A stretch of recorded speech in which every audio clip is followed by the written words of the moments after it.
થાય છે। હું ધોરણ 8માં અભ્યાસ કરું છું। મારો વિષય છે પર્યાવરણ બચાવો દેશ બચાવો। ઉપસ્થિત તમામ ગુરુજનો અને મારા વહાલા મિત્રો, વૃક્ષો વાવો દેશ બચાવો, દેશ સમૃદ્ધ તો પર્યાવરણ પણ સમૃદ્ધ। આજે હું વક્તૃત્વ સ્પર્ધામાં એક વિષય પર વાત રજૂ કરવા જઈ રહી છું, જેનો વિષય છે પર્યાવરણ બચાવો દેશ બચાવો।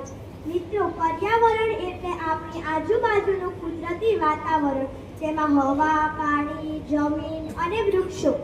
આપણો દેશ આજે પ્રગતિ કરી રહ્યો છે, પરંતુ પ્રદૂષણ ખૂબ ને ખૂબ વધી રહ્યું છે।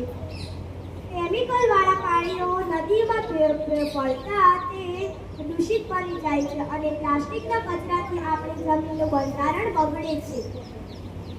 ફેક્ટરીના ધુમાડાઓ હવાનું અશુદ્ધિકરણ કરે છે।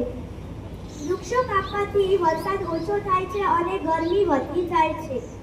તો આ પર્યાવરણ છે એટલા જ સુધી આપણું જીવન સુરક્ષિત છે।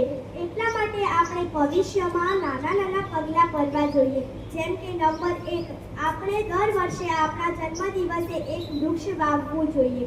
નંબર 2, થોડા જ અંતરે જવાનું હોય તો ચાલીને અથવા સાયકલ લઈને જવું જોઈએ।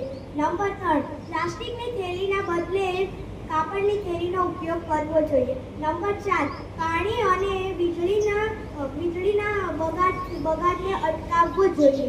આપણું પર્યાવરણ શુદ્ધ અને હરિયાળું હોવું જોઈએ।